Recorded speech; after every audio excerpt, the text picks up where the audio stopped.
இயேசு கிறிஸ்துவின் இனிதான நாமத்திலே இந்த மாலை வேளையிலே மறுபடியுமாக நான் உங்களுக்கு வாழ்த்துதலை நான் கொண்டு வருகிறேன். கர்த்தர் நல்லவர், கிருபையாக அவரை ஆராதிக்க மகிமைப்படுத்த கர்த்தர் நமக்கு கிருபை தந்தார். இந்த மாலை வேளையிலும் அவருடைய வார்த்தையை கொண்டு கர்த்தர் நம்மோடு கூட பேசுவாராக. வாசிக்கலாம். ரோமரின் புஸ்தகம் 4வது அதிகாரம் 17வது வசனம். ரோமர் 4வது அதிகாரம் 17வது வசனம். அநேக ஜாதிகளுக்கு உன்னை தகப்பனாக ஏற்படுத்தினேன் என்று ஜாதிகளுக்கு உன்னை தகப்பனாக ஏற்படுத்தினேன் என்று எழுதியிருக்கிறபடி அவன் தான் விசுவாசித்தவருமாய் மரித்தோரை உயிர்ப்பித்து இல்லாதவைகளை இருக்கிறவைகளைப் போல் அழைக்கிறவருமாய் இருக்கிற தேவனுக்கு முன்பாக நம் எல்லாருக்கும் தகப்பனானான். அல்லேலூயா. மனிதனாலே வியக்கத்தக்க பல காரியங்களை செய்ய முடியும். ஆனால் ஆண்டவரால் மட்டுமே செய்யக்கூடிய சில காரியங்கள் உண்டு. அதை அவரால் மட்டும்தான் செய்ய முடியும். அதில் ஒன்று, இல்லாதவைகளை இருக்கிறதை போல அழைக்கிறவர் நம்முடைய தேவன். இல்லாதவைகளுக்கு ஆண்டவர் செய்கிறதான 3 செயல்களை, 3 வேலைகளை குறித்து பார்த்தோம். ஆண்டவர் இல்லாததை அழைக்கிறார், இல்லாதவைகளை தெரிந்து கொள்ளுகிறார், இல்லாதவைகளை கர்த்தர் வெளிப்படுத்துகிறார். அது மாத்திரமல்ல, இல்லாத வாழ்க்கையிலே, ஆபிரகாமுடைய வாழ்க்கையிலே நிரூபித்ததான காரியங்களை கடந்த வாரத்தில் நாம் கவனித்தோம். ஆண்டவர் ஆபிரகாமை 3 முறை அழைக்கிறார். எதற்காக அழைக்கிறார்? முதலாவது எதற்காக அழைக்கிறார்? வெளியே அழைத்து கர்த்தர் காண்பிக்கிறார். 2வது ஆண்டவர் எதற்காக அழைக்கிறார்? நான் உனக்கு என்ன செய்ய போகிறேன், என்னுடைய வல்லமை என்ன என்பதை காண்பிப்பதற்காக அழைக்கிறார். 3வது முறை தேவன் அழைக்க வேண்டிய அவசியமில்லை, ஆனாலும் அழைக்கிறார். எதற்காக அழைக்கிறார்? ஆபிரகாமே, உன்னை நான் மேன்மைப்படுத்துவதற்காக, உன்னை கனப்படுத்துவதற்காக, இந்த உலகிலே யாரும் தராத ஒரு கனத்தை, ஒரு மேன்மையை உனக்கு நான் கொடுப்பதற்காக உன்னை அழைக்கிறேன் என்று சொல்லி அழைத்தவர் நம்முடைய வாழ்க்கையிலும் அதை செய்வாராக. இந்த நாளுடைய காலை வேளையிலே இல்லாதவைகளை இருக்கிறதை போல அழைக்கிற தேவன் அந்த வசனத்தில் பார்க்கிறோம். 4வது அதிகாரம் 17வது வசனத்தில் அந்த வசனம் துவங்கும் போது இப்படியாக சொல்லுகிறது, அநேக ஜாதிகளுக்கு உன்னை தகப்பனாக ஏற்படுத்தினேன். வசன துவக்கத்திலிருந்து வசனத்தினுடைய முடிவு வரைக்கும் பாருங்க. கடைசி பகுதி சொல்லுகிறது, அழைக்கிறவருமாய், இல்லாதவைகளை இருக்கிறவைகளைப் போல அழைக்கிறவருமாய் இருக்கிற தேவனுக்கு முன்பாக நம் எல்லாருக்கும் தகப்பனானான். ஆக்குவேன் என்று சொன்னார், ஆக்கினேன் என்று சொன்னார். எழுதினவர் எழுத்தாக வைக்காமல் செயலாக மாற்ற கர்த்தர் அப்படியே ஆனான் என்று சொல்லி கர்த்தர் சொல்ல வைத்தார். அல்லேலூயா. ஆபிரகாமுடைய வாழ்க்கையில பார்க்கும் பொழுது ஒரு ஏரியாவில் கர்த்தர் ரொம்ப கவனமுள்ளவராக இருந்தார். அந்த பகுதியில் பார்க்கும் பொழுது 3 கூட்டத்திற்கு தேவன் ஆபிரகாமை தகப்பனாக ஏற்படுத்துகிறார்.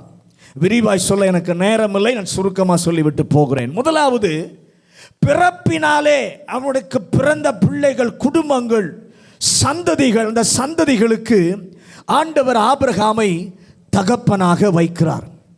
2வது ஒரு கூட்டத்திற்கு ஆண்டவர் தகப்பனாக ஆபிரகாமை வைக்கிறார். அந்த கூட்டம், அந்த கூட்டம் யார் என்று சொன்னால், அந்த கூட்டம் ஆபிரகாமை போல விருத்த சேதனம் உடையவர்கள், ஈசாக்கின் மூலமாக பிறந்தவர்கள், விருத்த சேதனம் உள்ளவர்கள்.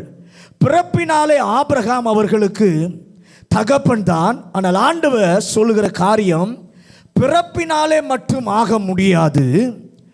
ஆண்டவர் சொல்றாரு, அவர்கள் எல்லாம் நினைச்சிட்டு இருந்தாங்க, யூத குலத்தில் பிறந்துட்டா நான் தேவனுடைய பிள்ளையாயிரலாம், ஆபிரகாமை தகப்பனாக கூப்பிடலாம் என்று சொல்லி நினைத்து கொண்டிருந்தான். நாமும் அப்படி தான் நினைக்கிறோம்.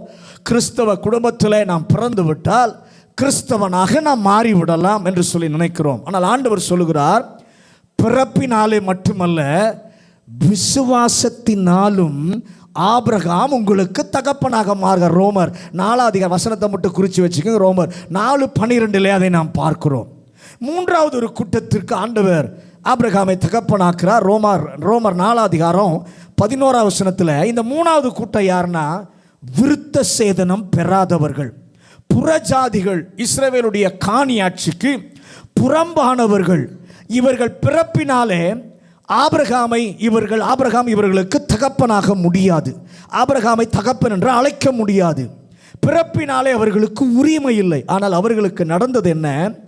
ஆபிரகாம் விசுவாசத்தினாலே நீதிமானாக்கப்பட்டது போல இவர்களும் ஆண்டவர் இயேசுவின் மேலுள்ள விசுவாசத்தினாலே நீதிமானாக்கப்பட்ட போது இந்த குரூப் பிறப்பினாலே ஆகவில்லை, முழுக்க ஆவிக்குரிய பிறப்பினாலே ஆபிரகாமினுடைய பிள்ளைகளாக மாறினார்கள். அல்லேலூயா. இங்கே நாம் பார்க்கிற இந்த மூன்று கூட்டத்திற்கும் தேவன் ஆபிரகாமை தகப்பனாக மாற்ற கர்த்தர் எழுதியிருந்தார். அந்த எழுத்தை கர்த்தர் அப்படியே நிறைவேற்ற விரும்பினார். இந்த வசனத்தில் பார்க்கும் பொழுது ஆபிரகாமுக்கு ஒரு வாக்கு கொடுக்கிறார். ஜாதிகளுக்கு உன்னை தகப்பனாக ஏற்படுத்தினேன். ஆண்டவர் ஆபிரகாமுக்கு கொடுத்த வாக்கை நிறைவேற்ற அவனுடைய வாழ்க்கையில் என்ன செய்தார் என்று சொல்லி பார்க்கும் பொழுது, முதலாவது நம்ப முடியாத செயலை ஆபிரகாமுடைய வாழ்க்கையிலே கர்த்தர் செய்கிறார். ஒரு ஆமென் சொல்லுங்க. நம்முடைய வாழ்க்கையிலும் ஆண்டவருடைய வாக்கை நிறைவேற்றுவதற்கு நம்ப முடியாத செயலை கர்த்தர் செய்ய ஆயத்தமாக இருக்கிறார். ரோமர் 4:18 நம்புவதற்கு ஏதுவில்லாதிருந்த போது எழுதின சூழ்நிலை என்ன? நடப்பதற்கு, நடக்கும் என்பதற்கு எந்த வாய்ப்பும் இல்லை, நம்புவதற்கு வழியே இல்லை. அந்த சூழ்நிலையில் தான் ஆண்டவர் வாக்கு கொடுக்கிறார். ஆண்டவர் சொல்றார், அங்கே சொல்லும்போது வாக்குத்தத்தம் கொடுத்துற சூழ்நிலையில் தகப்பனாக்குவேன், உன்னை அநேக ஜாதிகளுக்கு தகப்பனாக்குவேன் அப்படின்னு ஆண்டவர் சொல்லும்போது உண்மையிலே அவன்கிட்ட பிள்ளையே இல்லை. ஆனால் இல்லாத நேரத்தில் சொல்கிறாரு, பிள்ளையை தருவேன்னு சொல்லலை, பிள்ளைகளுக்கு தகப்பனாவின்னு சொல்லலை, அநேக ஜாதிகளுக்கு உன்னை தகப்பனாக என்ன பண்ணுவேன்? மாற்றுவேன். நம்ப முடியாத செயலை செய்து தம்முடைய வாக்குத்தத்தத்தை ஆபிரகாமுடைய வாழ்க்கையில் கர்த்தர் நிறைவேற்றினார்.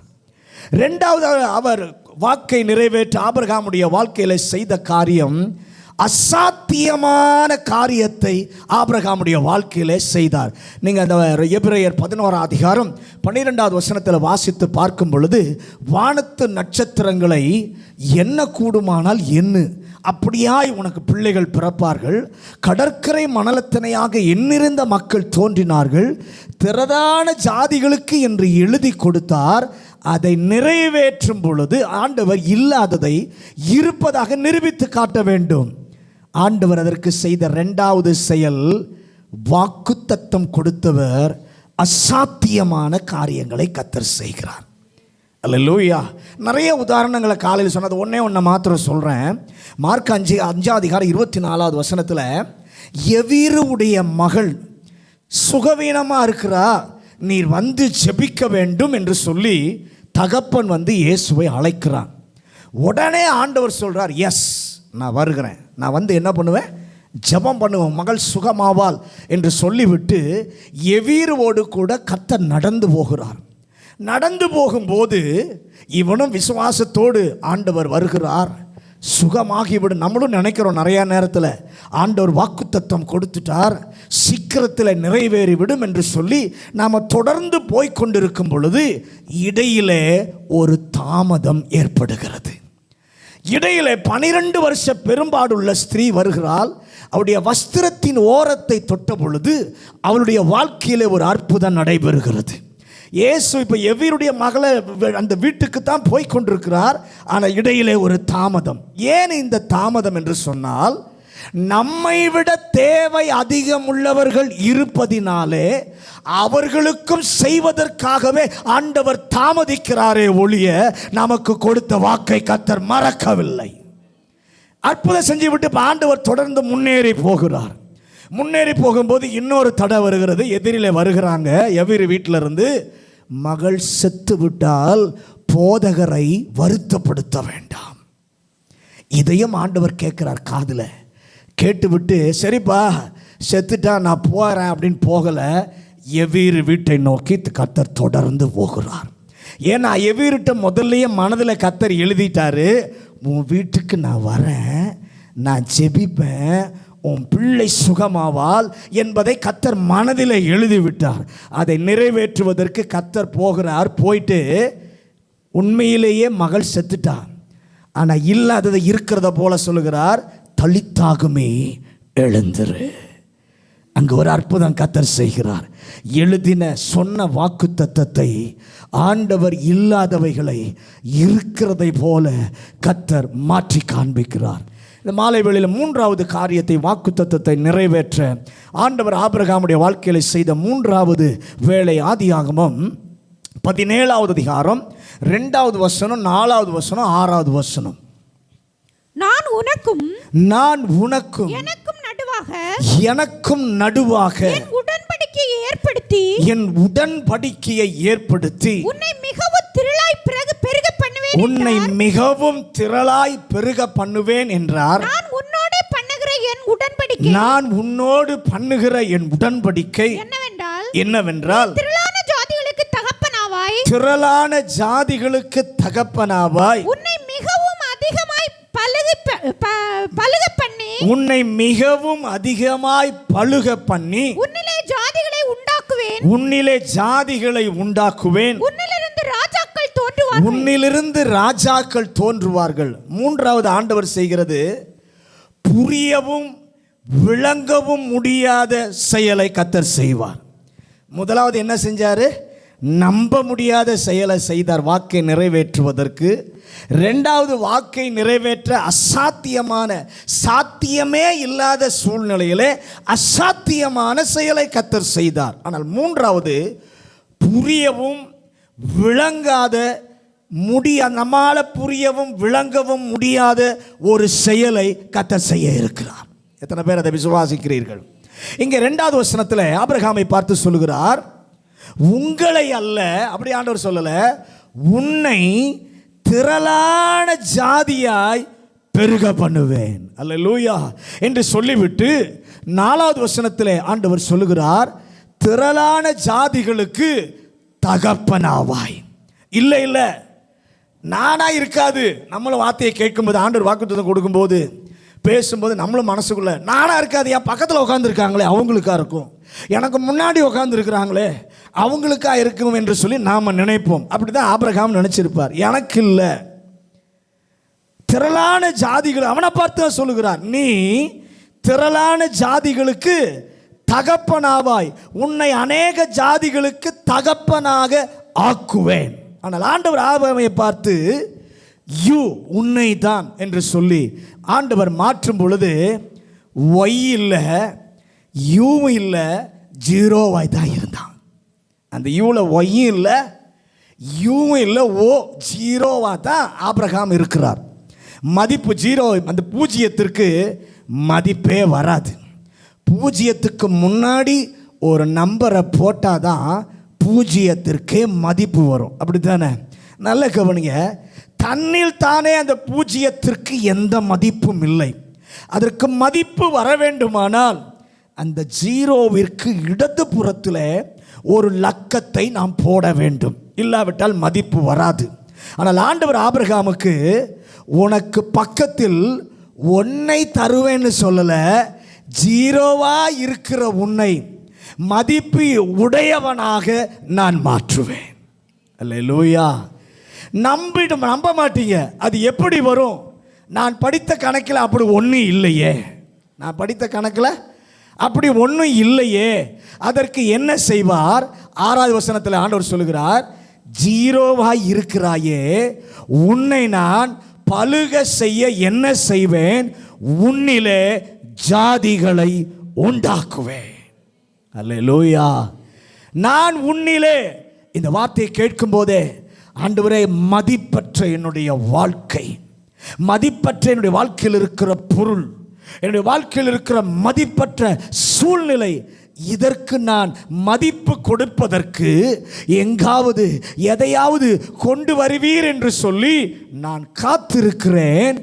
இல்லை அப்பா, இருப்பதற்குள்ளேயே செயலை கர்த்தர் ஆரம்பிப்பீர். எங்கோ இருந்து கொண்டு வர போவதில்லை, இருப்பதற்கு உள்ளே இருந்தே அந்த செயலை கர்த்தர் நீர் ஆரம்பிப்பீர். இந்த நாளிலே அந்த கிரியை நம் வாழ்க்கையில ஒவ்வொருடைய வாழ்க்கையிலும் நடப்பதாக. அல்லேலூயா. ஜீரோ இருக்கும் என்னுடைய சூழ்நிலையில. என்னுடைய வாழ்க்கையில் நிறைய காரியத்தில் நான் ஜீரோவாக தான்ப்பா இருக்கிறேன். அந்த ஜீரோவாக இருக்கிற சூழ்நிலையில அது நடப்பதாக. ஆண்டவர் சொல்றாரு, உன்னிடத்தில் இருந்து 2 காரியத்தை சொல்றாரு. முதலாவது உனக்கு உள்ளே, ரெண்டாவது உன்னில் இருந்து. ஜீரோ மதிப்பு கொடுக்க ஜீரோ இருக்கும் எண்ணிலே கிரியை செய்கிறீர், செய்துவிட்டு என் மூலமாக நீர் கிரியை செய். கை உயர்த்தி ஆண்டவருக்கு நன்றி சொல்லுங்க. என் மூலமாக நீர் என்ன பண்ணுகிறீர்? கிரியை செய்கிறீர். ஜீரோ கண்டுபிடிக்க மூளை கொடுத்தவர் தான் ஜீரோவிற்கு மதிப்பையும் கொடுக்க முடியும். ஆமென் சொல்லுங்களேன். ஜீரோவை கண்டுபிடிக்க மூளையை கொடுத்தவருக்கு ஜீரோவுக்கு மதிப்பு கொடுக்கணும்னாலும் அவரால் தான் முடியும். அல்லேலூயா, அல்லேலூயா. அது எப்படிங்க பூஜ்ஜியத்திற்கு மதிப்பு வரும்? 3வது நம்மால் விளங்க முடியாது. மதிப்பு போட இந்த பக்கம் 1 வைக்கணும். நம் மூளை அப்படிதான் சொல்லும். என் ஆண்டவர் சொல்வது, நான் எழுதின வார்த்தையை நிறைவேற்ற என்னுடைய மகனே, என்னுடைய மகளே, சபையே, உன்னால் புரியவும் முடியாது, உன்னாலே விளங்கவும் முடியாத செயலை நான் செய்ய இருக்கிறேன். அதுவும் எப்படி நடக்கும்? எழுதி வைத்திருக்காங்க, நடக்குமா என்று கேட்டுவிடக்கூடாது என்பதற்காக ஆண்டவர் 2வது வசனத்தில் சொல்லுகிறார், ஆபிரகாமுக்கு முதலில் சொல்லிவிட்டார், இது வெறும் வார்த்தை அல்ல, உனக்கும் எனக்கும் நான் உண்டாக்குகிற உடன்படிக்கை. அல்லேலூயா. மதிப்பே இல்லாத இந்த காரியத்திற்கு என் வாழ்வில் மதிப்பை கொடுப்பதற்காக விளங்க முடியாததை, புரிய முடியாததை நீர் செய்ய முடியும் என்பது நீர் சொல்லி போன வார்த்தை அல்ல, எனக்கும் உமக்கும் நீர் செய்து கொண்டிருக்கிற உடன்படிக்கை. அல்லேலூயா. நீர் உடன்படிக்கையை உடைப்பதில்லை, உடன்படிக்கையை நீர் முறிப்பதில்லை. யோசுவாவின் புஸ்தகத்தில் யோர்தானை கடந்தாகிவிட்டது. 2வது எரிகோவின் உயர்ந்த மதில்கள் அவர்களுக்கு பெரிய சவாலாய் நிற்கிறது. எப்படி இதை சந்திப்பது என்று செயல் யுக்தி தீட்டுகிறான் யோசுவா. அந்த நேரத்தில் யோசுவாவின் புஸ்தகம் 6வது அதிகாரம் 2வது வசனம். யோசுவாவின் புஸ்தகம் 6வது அதிகாரம் 2வது வசனம். கர்த்தர் யோசுவாவை நோக்கி, கர்த்தர் யோசுவாவை நோக்கி, இதோ எரிகோவையும், இதோ எரிகோவில் அதின் ராஜாவையும் யுத்த வீரரையும் கையில் ஒப்பு கொடுத்தேன். உன் கையில் கர்த்தர் இறங்கி வந்து வார்த்தையை, வாக்குத்தத்தத்தை கொடுக்கிறார். என்ன சொன்னார்? உன் கண்ணுக்கு தெரியுதே இந்த எரிகோ, இந்த எரிகோவையும் அதின் ராஜாவையும் அதின் யுத்த வீரரையும் உன் கையிலே நான் கொடுத்தேன். அல்லேலூயா. உனக்கு கொடுத்து விட்டேனப்பா. ஒண்ணுமே நடக்கல, பூஜ்ஜியமான சூழ்நிலை. என்ன செய்யணும் தான் செயல் யுக்தி செய்து கொண்டிருக்கிறான். அந்த சூழ்நிலைக்கு என் ஆண்டவர் மதிப்பு கொடுக்கிறார். நடந்ததை போல கர்த்தர் காண்பிக்கிறார். என்ன நடக்கல, ஆனால் சொல்றாரு, இந்த எரிகோவையும் அதின் ராஜாவையும் அதின் யுத்த வீரரையும் கொடுப்பேன்னு சொல்லலை, கொடுத்துட்டேன். ஆமென் சொல்லுங்களேன். அல்லேலூயா. நடந்ததை போல காண்பிக்கிறார். அத்தனையும் நிகழ்ந்து முடிந்தது போல ஆண்டவர் காண்பிக்கிறார். அதற்கு ஆண்டவர் செய்த செயல், யோசுவாவை அழைத்து, நீர் எல்லாரையும் அழைத்து கொண்டு எரிகோவை சுற்றி ஒரு முறை நடப்பா. 6 நாள், 6 நாள் ஒவ்வொரு முறையும் நட. 6வது நாளிலே 7வது நாளிலே என்ன பண்ணணும்? 7 முறை நடங்க. 7வது முறை நடக்கும்போது ஆசாரியர் என்ன பண்ணணும்? எக்காலம் மோதி ஆர்ப்பரியுங்கள். ஆண்டவர் கிரியை என்ன? இதை வைத்து எப்படி யுத்தத்தை ஜெயிக்க முடியும் என்று நேற்று இராணுவத்தில் சேர்ந்த ஒரு சேவகரை கேட்டால் அவன் சொல்லுவான், இது பைத்தியக்காரத்தனம். ஆண்டவர் சொன்ன யுக்தியை சொன்னா அந்த இராணுவ நேற்று வேலைக்கு சேர்ந்த இராணுவ வீரர் சொல்லுவான், பைத்தியக்காரத்தனம். ஆண்டவர் சொல்றாரு, 6 நாள் ஒரு முறை சுற்றி வா, 7வது நாளிலே 7 முறை சுற்றி வந்து ஆசாரியர் எக்காலம் ஊதும் போது எல்லாரும் ஆர்ப்பரியுங்கள், இந்த தடையெல்லாம் நீங்கி போகும், இந்த எரிகோ தகர்ந்து போகும் என்று சொன்னதை இராணுவத்தில் இருந்த ஒரு வீரனை கேட்டால் சொல்லுவான், இது பைத்தியக்கார தனம் என்று சொல்லுவான். ஆனால் ஆண்டவர் மூளைக்கு புரியாத, புரிந்து கொள்ள முடியாத அற்புதமான பெரிய காரியத்தை, வாக்கை நிறைவேற்ற புரிந்து கொள்ள முடியாத செயலை என் ஆண்டவர் செய்கிறார். கையை தட்டி ஆண்டவரை மகிமைப்படுத்துங்க. நாம செய்வோம், ஆண்டவர் இப்படிதான் செய்வார்னு. ஆண்டவர் சொல்றாரு, உன் மூளைக்கு விளங்காது, நீ புரிந்து கொள்ளாத காரியத்தை என்னுடைய வாக்கை நிறைவேற்றுவதற்காக நான் செய்வேன். அல்லேலூயா, அல்லேலூயா. யுத்தம் இல்லாமல் கர்த்தர் ஜெயிக்க செய்தார். இன்னைக்கு எத்தனை பேர் விரும்புறீங்க யுத்தமே இல்லாமல் கர்த்தர் என்னுடைய வாழ்க்கையில் ஆண்டவர் செய்யணும்னா? ஆண்டவர் சொல்றார், வாக்கை நிறைவேற்ற உனக்கு புரியாததை, புரிந்து கொள்ள முடியாததை, விளங்க முடியாத செயலை உனக்காக நான் செய்வேன். பர்னபாவே, அது பார்வை அடையும்படி நீ போய் ஜெபம் பண்ணுவாயாக என்று சொல்லி அப்போஸ்தலர் நடபடிகள் 9வது அதிகாரம் 13வது வசனத்தை வாசிங்க. அப்போஸ்தலர் நடபடிகள் 9வது அதிகாரம் 13வது வசனத்தை. அதற்கு அனனியா, ஆண்டவரே,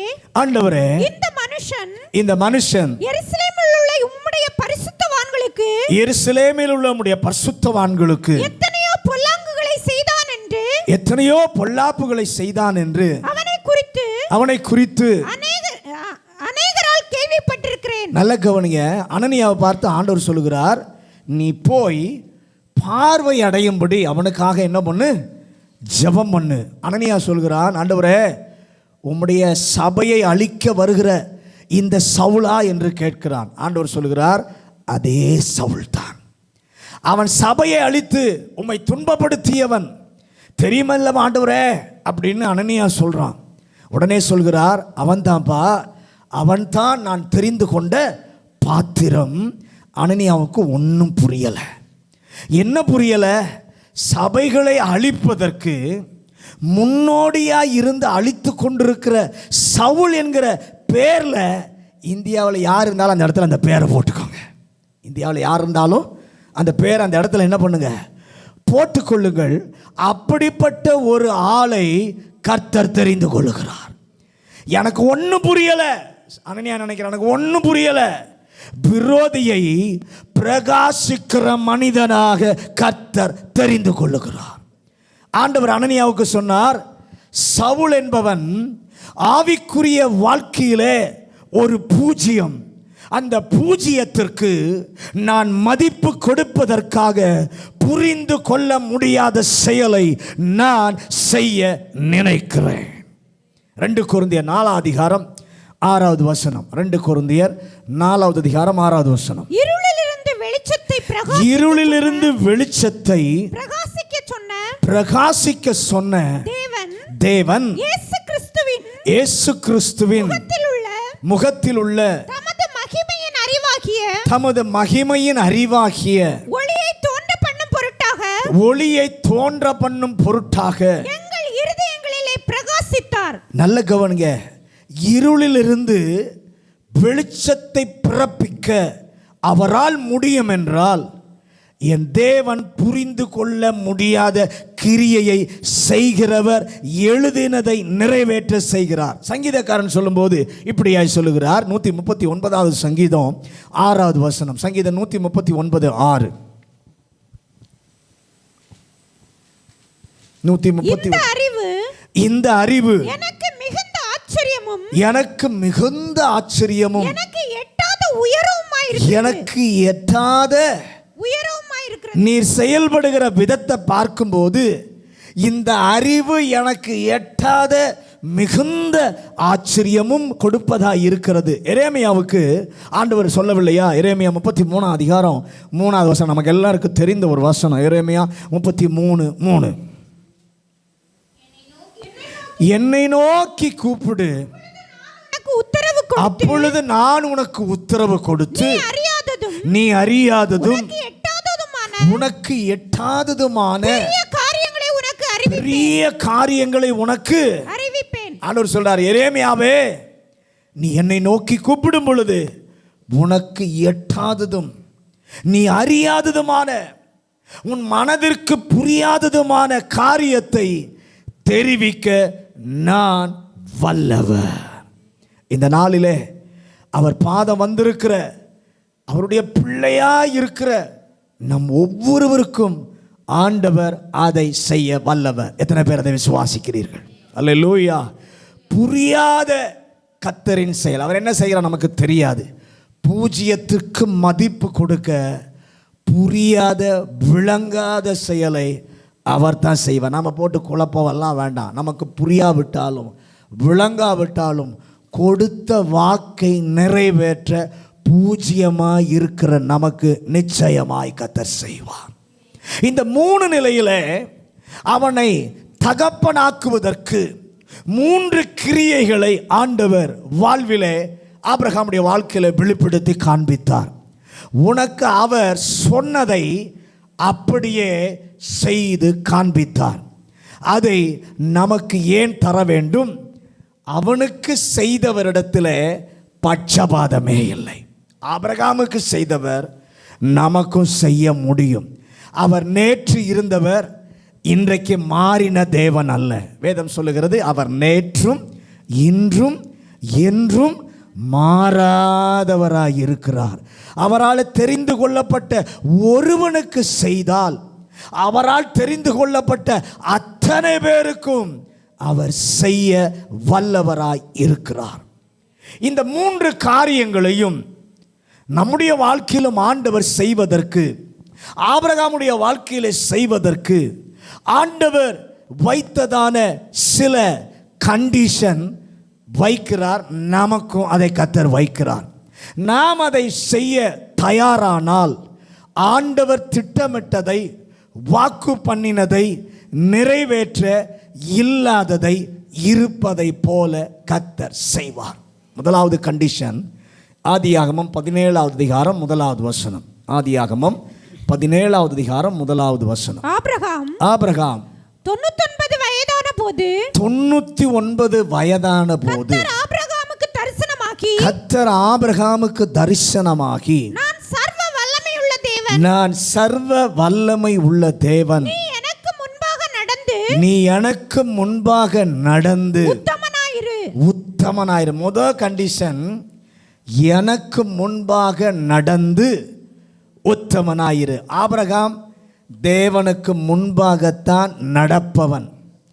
என்றைக்கு அவனை அழைத்தாரோ அந்த 75 வயதில் அன்றிலிருந்து இன்று வரை ஆபிரகாம் ஆண்டவரை விட்டு பின்வாங்கவில்லை.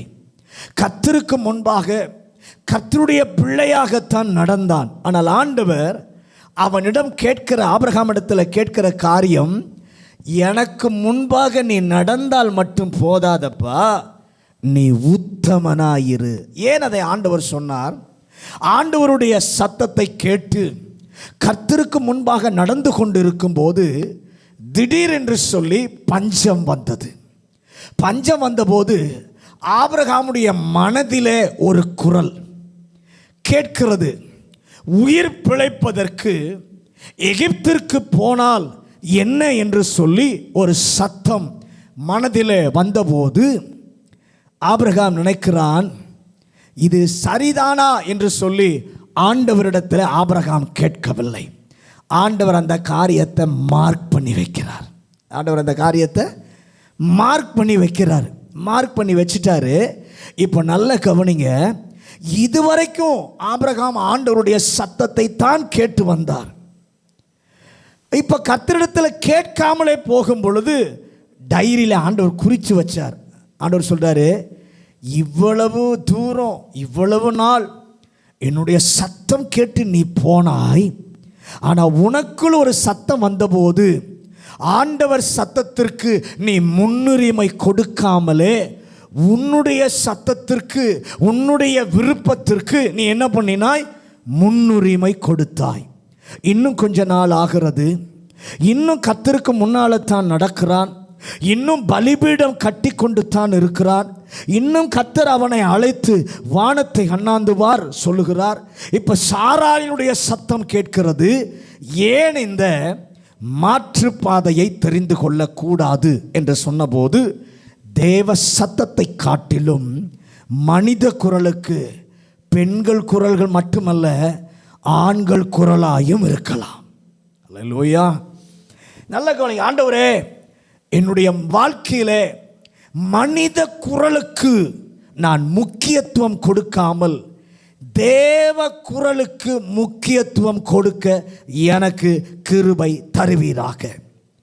ஆண்டவர் குறித்து விட்டார். Point number 2.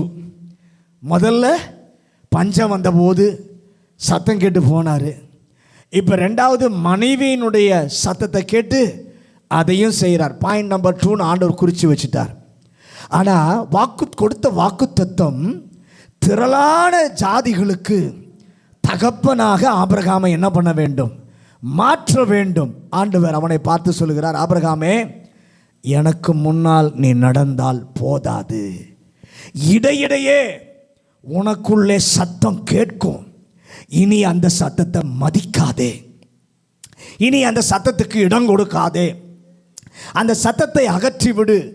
இடையிடையே அவனுடைய வாழ்க்கையிலே மனித குரல் கேட்கும். அந்த மனித குரல் கேட்கும்போது அந்த குரலுக்கு மதிப்பு கொடுக்காதே. என்னுடைய சத்தத்திற்கு மாத்திரம் நீ செவி கொடுப்பாய் என்றால் நான் எழுதினதை நிறைவேற்ற அற்புதமாக கிரியை செய்வதற்கு நான் காத்திருக்கிறேன். இன்றைக்கு ஆண்டவர் நமக்கு சொல்லுகிற காரியம், இடையிடையே நிறைய சத்தம் கேட்கும். நீ ஆதியில் என் சத்தம் கேட்டு நடந்த நல்லது, இப்போ என்னோடு தான் நடக்கிற, என்னோடு கூட எனக்கு முன்பாக நடக்கிற நல்லது. ஆனால் ஆண்டவர் சொல்லுகிற ஒரு காரியம், உத்தமனாயிரு. முன்னாடி நிறைய என் பேச்சை கேட்டு ஆலோசனை கேட்ட, இப்போ என் ஆலோசனைக்கு நீ செவி கொடுக்காமல் கேட்கிற சத்தத்திற்கு நீ ஃபர்ஸ்ட் ப்ரிஃபரன்ஸ் கொடுக்க ஆரம்பிச்சிட்ட. அந்த குரலை இனி கேட்காதே, அந்த குரலை இனி மதிக்காதே.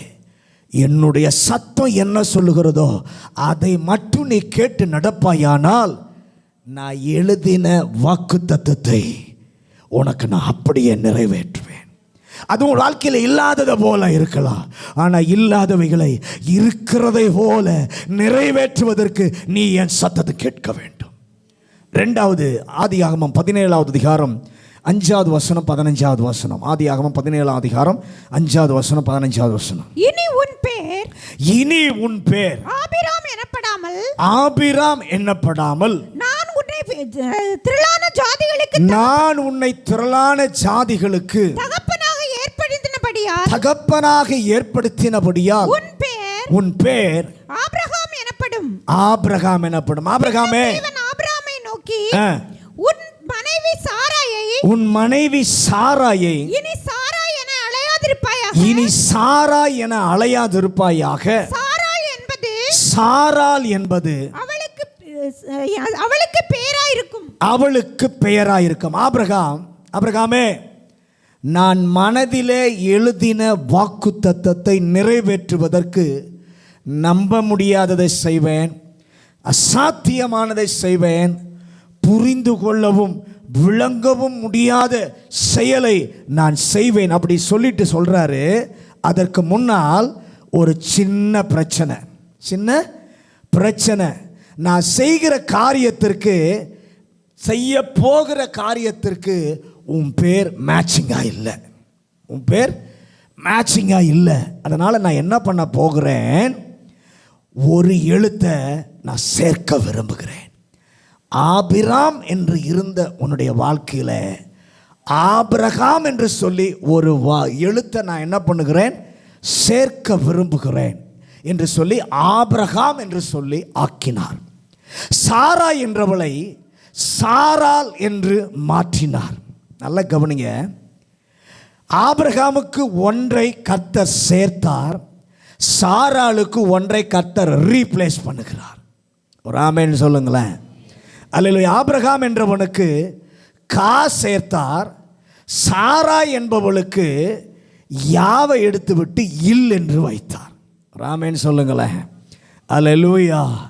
அற்புதமான புரிந்து கொள்ள முடியாததை செய்யணும் என்றால் உம்முடைய திட்டத்தில் என்னுடைய வாழ்க்கை பொருத்தமாய் இருப்பதற்கு, என்னுடைய வாழ்க்கையில் என்ன மாற்றம் செய்ய இருக்கிறீரோ அதை செய்வீராக. அது கூட்டுவார், ஒருவேளை மாற்றுவார். எதுவாக இருந்தாலும் ஆண்டவரே நீர் செய்ய என்னை ஒப்பு கொடுக்கிறேன். மூன்றாவது கண்டிஷன் ஆதியாகமம் 17 அதிகாரம் 17வது வசனம். ஆதியாகமம் 17:17. அப்பொழுது ஆபிரகாம் முகங்குப்புற விழுந்து நகைத்து 100 வயதானவனுக்கு பிள்ளை பிறக்குமோ, 90 வயதான சாராள் பிள்ளை பெறுவாளோ, நான் உன்னை அப்படி ஆக்குவேன் என்று சொல்லும்போது ஆபிரகாம் முகங்குப்புற விழுந்து சிரிப்பை அடக்க முடியல. கர்த்தரும் இப்படி ஒரு ஜோக் அடிப்பாரா என்று விழுந்து விழுந்து நகைத்து, எனக்கு எப்படி அப்பா பிள்ளை பிறக்கும், 90 வயதான சாராளுக்கு எப்படி பிள்ளை பிறக்கும், 100 வயதான எனக்கு எப்படி பிள்ளை பிறக்கும். ஆபிரகாம் நினைத்தார், 99 கூட ஒன்றை சேர்த்துக்கிட்டேன், 89 கூட ஒன்றை சேர்த்துக்கிட்டேன். நல்ல கவனிங்க. அவர் சொல்கிறாரு, 99 100ன்னு ஆக்கிட்டேன், 89ஓட ஒன்றை சேர்த்து 90 ஆக்கிட்டேன் என்று நினைத்தான். ஆண்டவர் அதை ஏற்றுக்கொள்ளவில்லை. அப்பா நீ அவ்வளவு சிம்பிள் நினைக்காத. 99 என்பது 2 டிஜிட், ஆனால் 100 என்பது 3 டிஜிட். அல்லேலூயா. 3, அதாவது 3 0, அதை மறந்துடாத. 1 கேட்டகரியில் இருந்து அடுத்த லெவலுக்கு நீ மாறிவிட்டாய். சில நேரத்தில் நாமும் நினைப்போம், ஒரு லெவலில் இருந்து அடுத்த லெவலுக்கு நாம் உயர்ந்துட்டோம், கர்த்தர் உயர்த்திட்டோம், அதனால் நாம் ஒன்றை கூட்ட அல்லது சில காரியங்களுக்கு நாம் காம்ப்ரமைஸ் பண்ணி போனால் கர்த்தர் அதை கண்டுக்க மாட்டார் என்று சொல்லி நினைக்கக்கூடாது.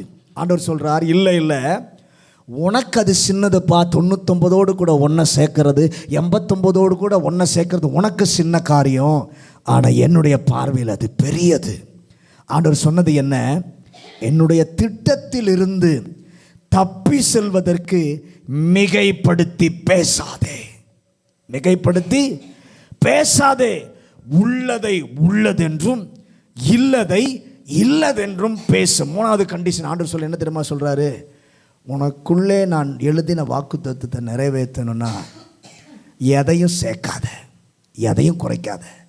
உள்ளதை உள்ளதென்றும் இல்லதை இல்லதென்னும் பேசு.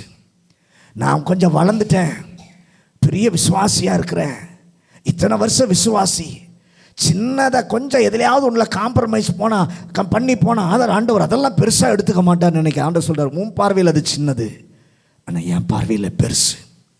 நீ உள்ளதை உள்ளதன் பேசு, இல்லதை இல்லதன் பேசு. இந்த 3 கண்டிஷனையும் நம்முடைய வாழ்க்கையில் நாம் செய்தால் ஆபிரகாமுக்கு செய்தவர் நமக்கு நம்ப முடியாத செயலை செய்வார்.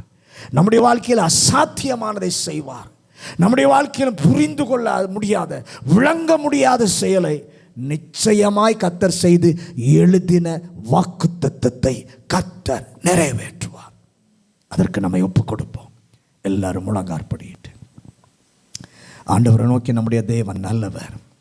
ஆபிரகாமுடைய வாழ்க்கையில் அவனுடைய மனதிலே எழுதின வாக்குத்தத்தத்தை ஆண்டவர் நிறைவேற்றுவதற்கு முதலாவது நம்ப முடியாத செயலை செய்கிறார்.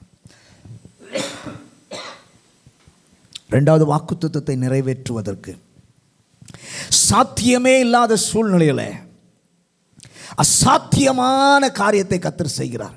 கர்த்தருடைய பிள்ளையே, உங்கள் வாழ்க்கையில் இப்போ பார்க்கும் பொழுது காரியமெல்லாம் சாத்தியமே இல்லைன்னு தோன்றுகிறது. ஆனால் கர்த்தர் சொல்லுகிறார், சாத்தியமே இல்லாத சூழ்நிலையில் அசாத்தியமானதை செய்ய ஒரு கர்த்தர் இருக்கிறார். அவர் வாக்கு பண்ணி இருக்கிறார். அதை எழுதின நிறைவேற்ற அவர் நிச்சயமாய் செய்வார். மூன்றாவது, நம்முடைய வாழ்க்கை பூஜ்ஜியமா இருக்கு, மதிப்பே இல்லை. ஆண்டவர் சொல்றாரு, பூஜ்ஜியத்துக்கு மதிப்பு கொடுக்க நீ நினைக்கிற முன்னாடி ஒரு லக்கத்தை போட்டால் தான் மதிப்பு வரும்னு. ஆனால் அந்த பூஜ்ஜியத்திற்கு மதிப்பு கொடுக்க நான் உனக்கு புரியாத விளங்காத செயலை நான் செய்ய போகிறேன். இதை நான் செய்யணும்னா 3 கண்டிஷனை கர்த்தர் வைக்கிறாரு. முதல் கண்டிஷன், ஆண்டவர் சொல்கிறாரு, என் சத்தத்தை விட எந்த சத்தத்துக்கும் நீ இடம் கொடுக்காதே, எந்த மனித சத்தத்துக்கும் நீ மதிப்பு கொடுக்காதே, என்னுடைய சத்தத்திற்கு மாத்திரம் நீ செவி கொடுப்பாயானால் நான் எழுதினதை நிச்சயமாக அற்புதமாக நான் நிறைவேற்றுவேன். 2வது கண்டிஷன், சில நேரத்தில் ஆண்டவர் எழுதின வாக்குத்தத்தம் நிறைவேறுவதற்கு நம்முடைய வாழ்க்கையில் காரியங்கள் பொருத்தமாக இருக்காது. சில நேரத்தில் சேர்க்க வேண்டியது இருக்கும், சில நேரத்தில் மாற்ற வேண்டியது இருக்கும். ஆண்டவர் சொல்றார், இதை செய்ய நீ எனக்கு இடம் கொடுக்கணும். எதை நான் சேர்க்கணும்னு விரும்புகிறனோ அதை நான் சேர்ப்பேன், எதை நான் மாற்றணும்னு விரும்புகிறனோ அதை மாற்றுவேன். ஆண்டவர்கிட்ட சொல்லுங்க, எதை சேர்க்கணும்னு விரும்புகிறீங்களோ அதை சேருங்க, எதை ரீப்ளேஸ் பண்ணணும்னு விரும்புகிறீங்களோ அதை ரீப்ளேஸ் பண்ணுங்க. ஆண்டவரே, என்னுடைய வாழ்க்கையில் எழுதின உம்முடைய வாக்கு நிறைவேற வேண்டும். 3வது, ஆண்டவர் சொல்றாரு, ஒருவேளை நீ அடுத்த கேட்டகரிக்கு உயர்ந்திருக்கலாம், நீ பல வருஷமாக கர்த்தரை ஆராதிக்கிற மனிதனாய் இருந்தாலும் சின்ன அட்ஜஸ்ட்மெண்ட் தானே, சின்ன காம்ப்ரமைஸ் தானே அப்படின்னு நீ நினைக்காத. உன்னுடைய பார்வையில் அது சின்னது, ஆனால் என்னுடைய பார்வையில் அது பெருசு. உள்ளதை உள்ளதுன்னு சொல்லு, இல்லதை இல்லைன்னு சொல்லு. 3 வாலிபர்கள் வாழ்க்கையில் பார்க்குறோம், சின்ன காம்ப்ரமைஸ் தான், ஆனால் அதுக்கு அவங்க அட்ஜஸ்ட் பண்ணி போகலை, உறுதியாக கர்த்தருக்காக நின்னாங்க. கர்த்தர் தம்முடைய வார்த்தையை அவருடைய வாழ்க்கையில் நிறைவேற்றினார். இன்னைக்கு எந்த காரியத்துக்கு கர்த்தரை விட மனிதனுக்காக எந்த காரியத்துக்கு அட்ஜஸ்ட் பண்ணாதீங்க. உள்ளதை உள்ளன்னு சொல்லுங்க, காம்ப்ரமைஸ் பண்ணி போகாதீங்க. இல்லதை இல்லைன்னு சொல்லுங்க, உண்மையில் உத்தமமாக நின்று பாருங்க, கர்த்தர் உங்களுக்காக செயலாற்றுவார். பரலோக பிதாவே, இந்த நல்ல மாலை வேளைக்காக நன்றி ஆண்டவரே. இந்த மாலை வேளையிலும் ஆண்டவர் எங்களோடு கூட பேசி நம்முடைய நல்ல வார்த்தைகளுக்காக நன்றி. ஆபிரகாமுடைய வாழ்க்கையில் வாக்கை நிறைவேற்றுவதற்கு, இல்லாததை இருப்பதை போல செய்வதற்கு, முதலாவது நம்ப முடியாத செயலை செய்தீர். 2வது, சாத்தியமில்லாத வாழ்க்கையில் அசாத்தியமானதை செய்தீர். 3வது, புரியவும் முடியாத, விளங்கிக் கொள்ள முடியாத உம்முடைய செயலை பூஜ்ஜியமாய் இருக்கிற வாழ்வுக்கு மதிப்பு கொடுப்பதற்காக புரியாத விளங்காத செயலை செய்தீர். இன்றைக்கு எங்க பிள்ளைகள் வாழ்க்கையில் அதை கர்த்தர் செய்வீராக. அதை செய்ய வேண்டுமானால் ஆபிரகாமுக்கு சொன்ன அந்த 3 கண்டிஷனுக்கு இன்னைக்கு நாங்களும் எங்களை அர்ப்பணிக்கிறோம், எங்களை விட்டு கொடுக்கிறோம். எங்கள் வாழ்க்கையிலும் கர்த்தர் அதை செய்வீராக. அந்த ஒவ்வொரு பிள்ளைகளையும் வசனத்தால் இடை கட்டும். இயேசுவின் அதிகாரமுள்ள நாமத்தில் ஜெபிக்கிறோம் நல்ல பிதாவே.